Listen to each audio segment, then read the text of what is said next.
Pick-me's come from a long line of pick-me's, and how a lot of our mothers were actually victims of abuse, and they stayed with their abusers because it allowed them to survive. But what they didn't realize is that by enabling their abusers, they subconsciously trained their daughters to become pick-me's, to essentially have a man for the sake of having a man, even if he treats you and your children horribly. What is a pick-me? Hello, welcome back again to Post-Traumatic Bliss, the sanctuary where healing meets humor and your trauma does not get the last word. Today, we are diving deep into one of the most requested topics. Yes, girl. And it's something that needs to be said louder and louder each day. Let's talk about pick-me behavior, generational trauma, and why healing your attachment style is the new sexy. My mother was a stay-at-home mom, and one of the things that she enabled my dad to do is take his anger out on us if we were being too noisy after he came home from work,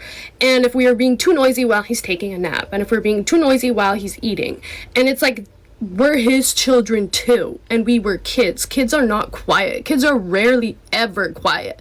And my dad kept knocking my mom up and constantly bringing more kids into the family. So it's like, how do you expect a household of this size to be quiet as soon as you step foot into the house? And that's what I mean by enabling abuse, because taking your anger out on your children is abusive, and training your children to be quiet as soon as their father steps into the house is enabling that abuse. What is a pick-me? A pick-me is basically someone who says, I'll shrink myself, I'll self-abandon, I'll suppress my personality, and whisper like I live in a library, all for a man. And no shade to you if you are a pick-me or you are a former pick-me. We've all been pick-me'd, socialized, spoon-fed, baptized in just keep the peace and be nice, and maybe he won't explode. But the plot twist here is that that's not love. That's survivor mode dressed in cute pink.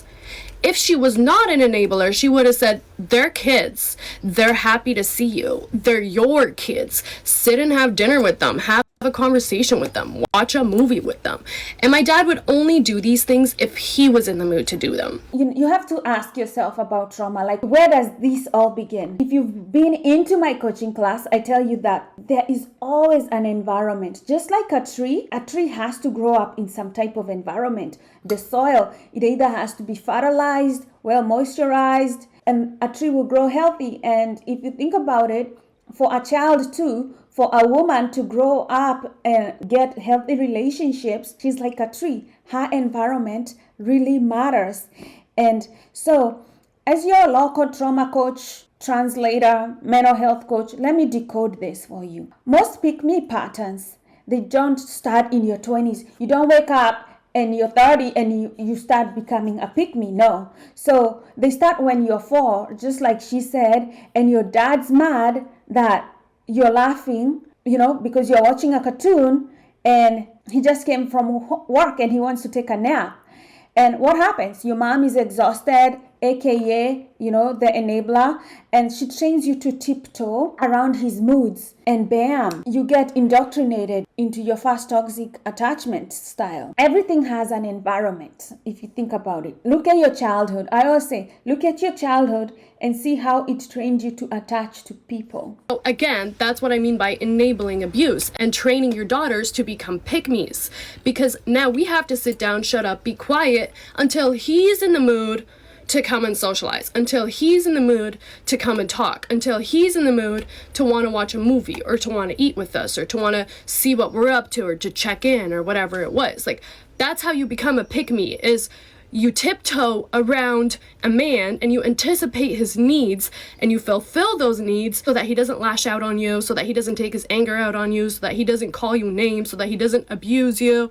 And it's like, let's talk about the attachment style, because when we are learning about attachment styles, these attachment styles become our besties. They become your besties. So one of the things will happen when a woman is trained like she was when she's dealing with a man, she's going to be insecure because the environment does not train her to be secure. When somebody is secure, they know how to form healthy relationships, but this environment does not condition her to form healthy relationships. So she's going to be insecure, and we have 3 types of insecure attachment styles. She's either going to become anxious. These are people who always ask, are you mad at me? Are you mad at me? Or she's going to be an avoidant who has like 3 escape plans and a burner phone in case anything doesn't go their way or anything goes wrong. They're out there completely. Or she can be disorganized and confused. For me, my attachment style, because I didn't have any parents growing up, was very disorganized. Like, I don't know what to expect in a relationship. I have no clue, have no idea. And then that brought a lot of anxious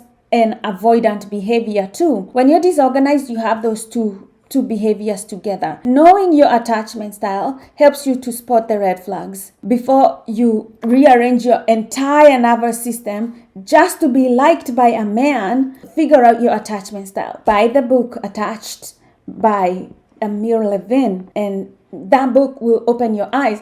Better still, please join my coaching class. I am so passionate about this, and I'm going to help you understand the attachment styles and what you can do about them. Grow up as a little girl who doesn't receive unconditional love from her father and receives unconditional love from her mother until her father says, no, this is wrong. You shouldn't be this nice to them. You shouldn't treat them like that. You know, my dad would literally shit on my mom for being nice to us and loving us unconditionally. He literally subconsciously trained her to also become abusive, to also take on his abusive traits, which is why it's easy for these women to become enablers, because they have been conditioned into thinking that there's nothing wrong with the behavior of this guy. And so when you grow up and you start dating men and you see these traits in these men, you don't think there's anything wrong with it. Because you're like, oh, my dad was like this. Oh, yeah, I am trained to please a man. I am trained to fulfill a man. I am trained to make sure that a man is always happy with me and doesn't lash out on me and doesn't take his anger out on me. And it's like, no, you're just a doormat. You're just a pick-me. And I think the saddest part about all of that is that they're never gonna be 100% happy with you.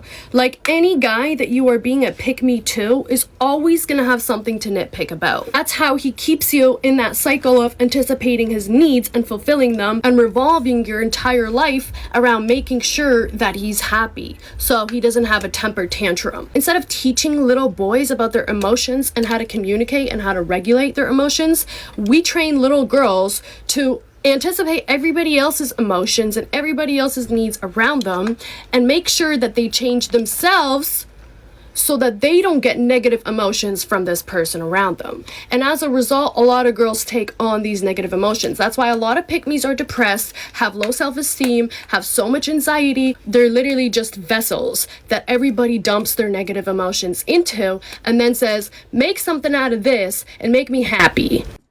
Unlearning is your superpower. Unlearning these habits is going to be the door to your healing. A lot of pick-me's have to unlearn these kind of patterns. A lot of pick-me's believe that love is earned by sacrifice, that silence is safety, and that your value is determined by how well you can manage a grown man's emotions. This you have to unlearn. And if you really must, repeat after me. I am not his therapist. I am not his emotional sponge. I am not his trauma translator. I am the prize, but only if I know it first. Make me happy so I don't feel like this. I don't care how you feel. You make me happy. It's your job. I'm the man. I'm the boss of the household. And that's why you see a lot of women today choosing to stay single. There simply aren't that many males who have emotional intelligence. If you don't heal, you deadpan. If you don't heal, you'll keep dating the same man, just in different sneakers. And the next thing you know, even if you've made progress and you're recovering from pick-me, if you do not heal completely, you're going to go back into pick-me Olympics. Maybe if I cook more, he'll love me. Maybe if I talk less, he'll love me. Maybe if I turn into an emotional contortionist who reads his mind and raises his inner child, he'll finally love me. Girl, No, that's a hostage situation with extra steps. Don't fall into this. Don't. Instead of unlearning all the toxic things they were taught growing up, they continue to perpetuate it. And they only look for women who have not unlearned any of the stuff that they were taught as a child as well, because they are easy to control and manipulate. A lot of males don't want to do the work of understanding their emotions and how to regulate them because it's too hard.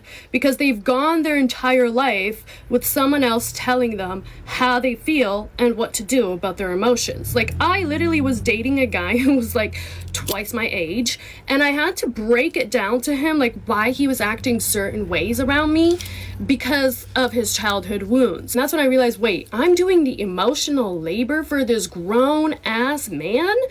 Absolutely the fuck not. Like, there's just no amount of money that's worth that for me. Like, because that is a personal thing. I can't tell you how to change yourself because I don't really know everything you've been through to the extent that you know everything you've been through. And if you really want to heal as a man, then you have to do the inner work yourself. But a lot of them don't know how to heal and don't really have a desire to heal until they meet a healed woman and they're like, oh, I want some of that light. Oh, I want some of this confidence. Oh, I want some of this intuition. And they latch onto you and they suck you dry and they turn you into a pick-me again because they make you do all the emotional labor that you already did for yourself to heal from being raised by a mother who enabled the abuse of a toxic man. If you haven't healed from being a pick-me, please stay single because you are going to keep attracting emotionally unintelligent and unavailable men who are going to suck you dry and use you as a vessel to dump all their trauma, all their pain,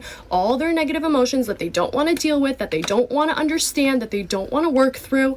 They're going to dump it onto you. You're going to lose your light. You're going to become depressed and they're going to be like, you're not the same woman that you were when I met you. This isn't working anymore. And they're going to leave you in a worse place than they found you. So as a mental health coach, I've seen this a lot where men hear that, oh, you are a mental health coach, and they think that you're a sponge for their negativity or their unhealed traumas.